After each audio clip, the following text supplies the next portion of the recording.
Hello Voltheads, you are watching the self-proclaimed, sarcastically named Captain KeyForge, also known as PJ Broughton of the Steel City Snufflegators. And here is the last game of the King of Monsters series.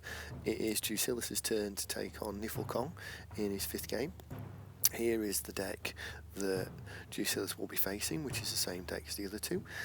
Seen in action twice. A lot of amber to be generated from the fights. The piece of cord can be quite difficult to deal with. Anthony is great for just an automatic sort of, you're not forging anymore. Gormavorm for an artifact destruction, Squire Alice for capture, Grey Rider for a bit of house cheat. The KeyFrog can work. It can be triggered on its own turn. You can also trigger it on other turns as well occasionally. So yeah, it's proving to be a decent deck. It's won both the games so far. I think Deusillus can beat it, but I think we've seen from the Deusillus deck, it's quite inconsistent, and it can absolutely dominate with the right sort of draw, or without the right sort of draw, it can do very little. So let's see how Niffle Kong gets on. So that's not a great turn one hand. I mean, double smite. What value am I going to get out of that to begin with? There's no Saurine creatures, there's no Sanctum creatures. I mean, there's a Dark Fairy in KeyFrog. I think what I've decided to do, keep it, go for the Dark Fairy, and then try and actually draw out some creature control from Simon, because if he doesn't kill the creature, what I can do is I can smite a couple of times with that Dark Fairy on the next turn, which would generate a good 4. So yeah, try and fish for some creature control there, and if Simon's got it, no problem. There we go. So there's Particle Sweep, and that destroys the Dark Fairy. I've got the 2-2-2 split, and then he's played Survey. He's discarded Squire Alice. He's probably set up the right next turn. I'll be honest, I'm not expecting to trigger KeyFrog there. That's just more about getting it out of the hand and making it strong, so that if Simon has to fight into it, it does a bit of damage on the way down. But that's not ideal. But as we've seen, you know, this is the 5th game in 4 of the previous games. KeyFrog has not yet forged a key in this deck. I don't think it's a bad card. I think it's a decent card, but I think it's also quite dependent on the deck that it's in. And in this one, it just seems to be a 2-power creature that never triggers its destroyed ability. Simon's having a think now. I mean, to be fair, he doesn't need to kill it now if he doesn't want to. He can just move on and you know, generate some amber or build some board, something like that. So Squire Alice has come down, Baldric's come down.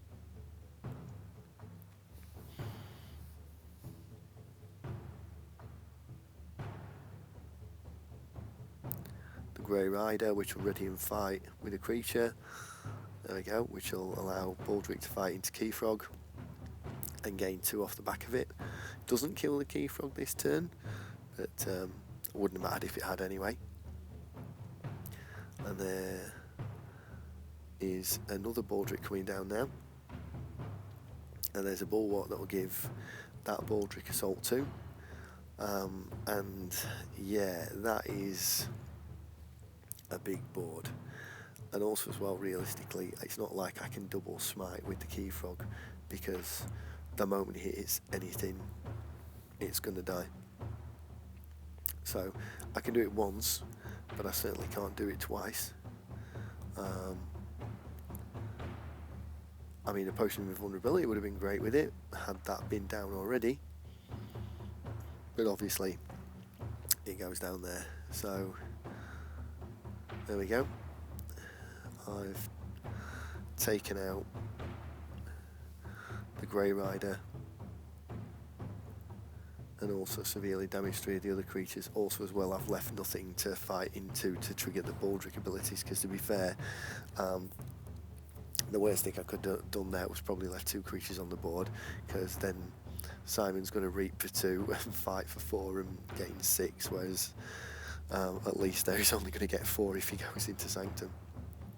But Simon's gone into Untamed, put down a couple of Niffle Apes. Here comes Niffle Kong, presumably.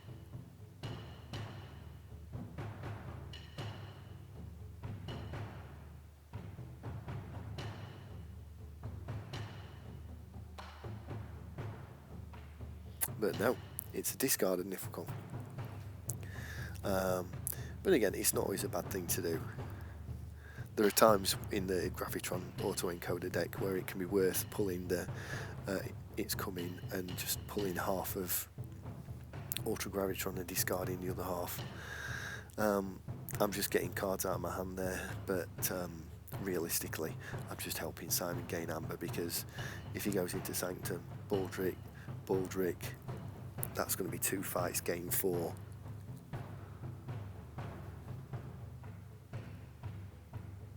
And there comes the 3rd Baldric.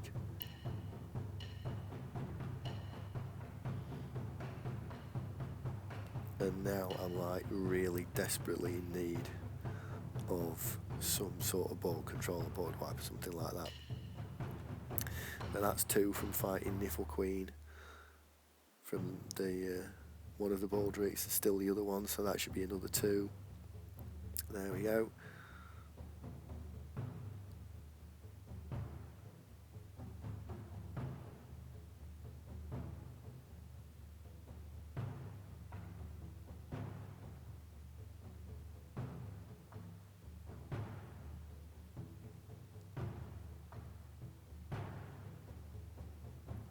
Then the other Baldrics just fought into the Dew Fairy, but the problem is it was the one that had the assault, I think, so I'm not entirely sure it got its 2 Amber because of being next to the Bulwark.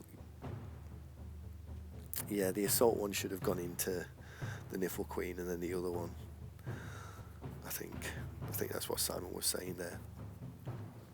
But yeah, I mean, I'm down a full key. If it was 2 Amber to 1, that's not a terrible place to be in, but it's not great. But a key to 0 and 2 Amber to 1 is not great. So again, I've got a couple of creatures down, but the problem is,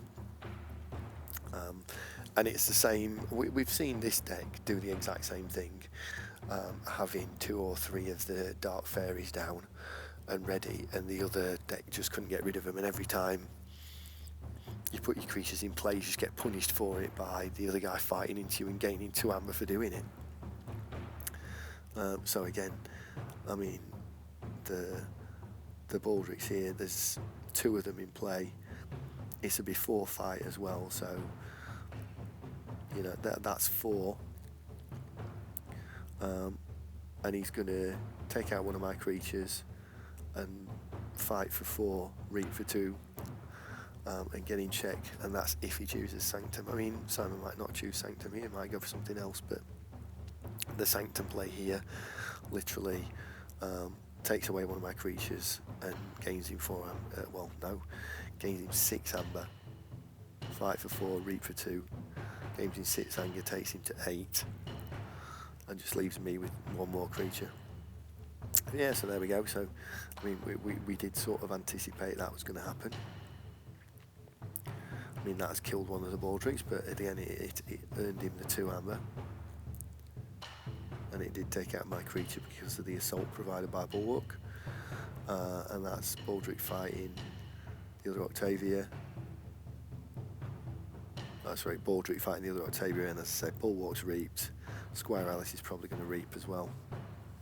I know Squire Alice has finished the job on Octavia, but yeah, I mean, again, so there he's cleared my board, he's gained 5 Amber, and he's put down another creature and warded a creature.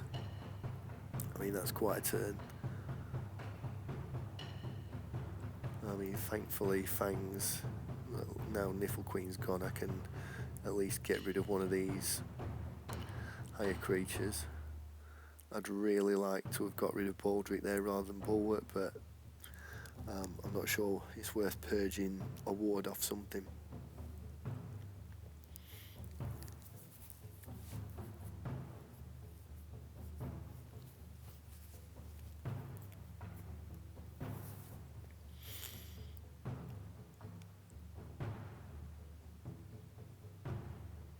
Purifier of Souls, I mean, there's no real good destroyed abilities to worry about there.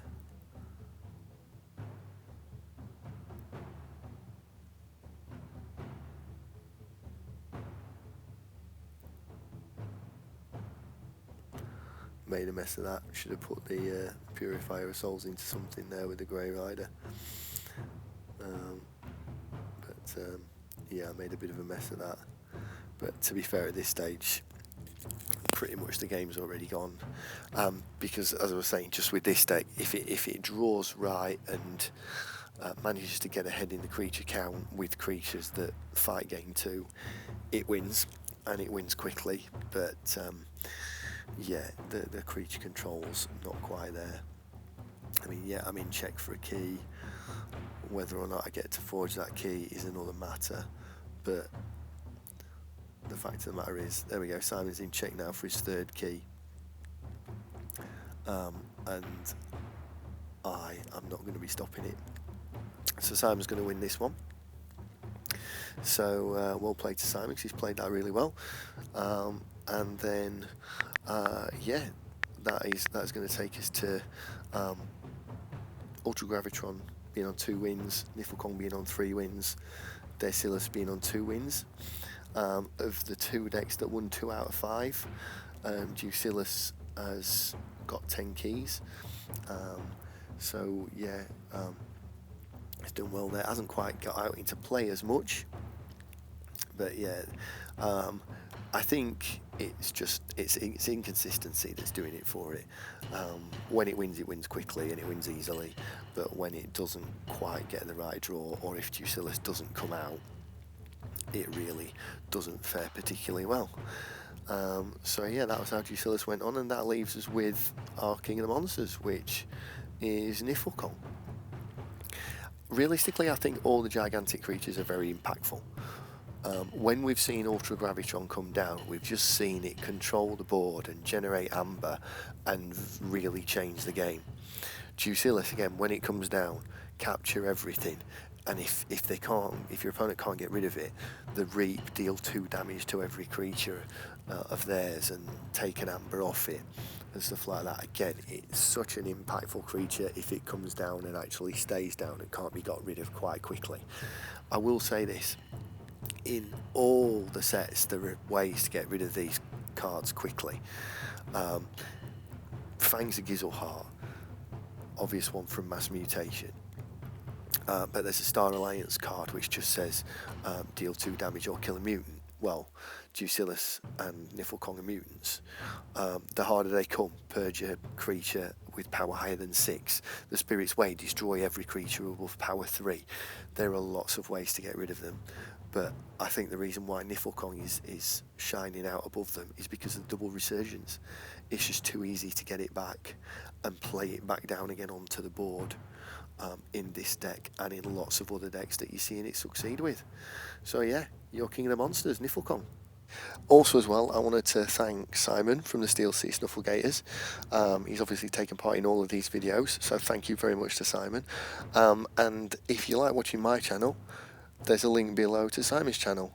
Simon's got his own KeyForge channel, gameplay videos like mine, so if you like the kind of videos I do, I'm sure you're probably going to like his videos as well, because just like me, his gameplay videos, he's not done any unboxings yet, but he might do. To be fair, neither have I, and equally I might do. But yeah, as I say, his content is KeyForge gameplay videos just like mine. If you like my content, you know, take a look at his, give him a sub. We both appreciate it, and yeah, thank you very much to Simon for taking part in these videos. Thanks for watching, so feel free to like and subscribe. I love comments and criticism, so please feel free to leave those. I'll hope to see you next time, but until then, may the Forge be with you.